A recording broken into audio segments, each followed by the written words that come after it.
to go over today. So let's get started in the book of Amos, chapter 1.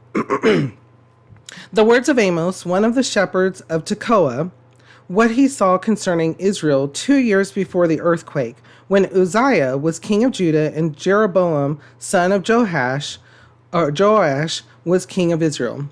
So this was during the time when Israel was split into the two kingdoms. You had the kingdom of Israel with its tribes, and then the one tribe in the kingdom of Judah. He said, "The Lord roars from Zion and thunders from Jerusalem. The pastures of the shepherds dry up, and the top of Carmel withers." So just right off the bat, he is telling them, listen to what Amos is saying from the Lord. He said, "The Lord roars from Zion and thunders from Jerusalem. The pastures of the shepherds dry up, and the top of Carmel withers." He's letting them know that things are taking place. Things are taking place, and there's a reason for them. And he's going to get more into the reason for them as we continue. But he's showing us through what is happening, how the pastures of the shepherds dry up, and the top of Carmel withers. Up top of this mount withers away, because of how the people were living, and the warning signs, the signs that were starting to happen.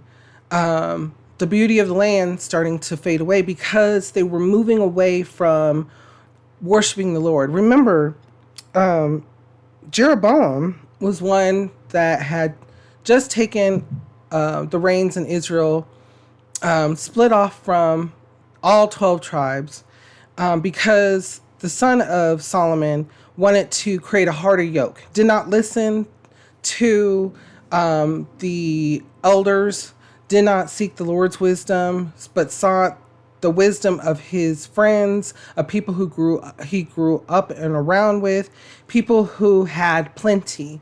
And he too wanted to have plenty and wanted to make sure of that by saying things like, "Well, you thought the yoke of my father was too hard. Well, I'm stronger than my father, so my burden's going to be even more so." Coming in at a time where the people were already seeing all kinds of the different things that were happening with even Solomon. Remember, Solomon had many concubines, many wives, and he ended up at many times not fully fulfilling or following what the Lord had for him. But he did turn to the Lord. He would turn from the Lord and turn to the Lord and seek his guidance. And he wrote several of the books of the Bible. Including the book of Proverbs, so much wisdom, and he was full of knowledge. And then you have here his son that is not so much, nor did he care to seek wisdom. So in our lives, when we look around and things are going well, but then something happens, something dramatic happens it's like a rug being pulled out from us. What were we doing in the first place?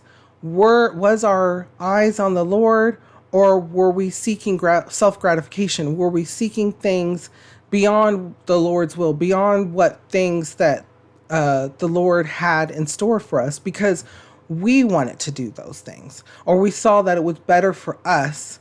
And who cares what happens to other people as long as it's good for us? Have you seen that? Have you recognized that in life through others or through situations? Have you seen that? Before we go on, though, what kind of thoughts or feelings come to your mind when we read over this? How does it make you feel, and what does it make you think?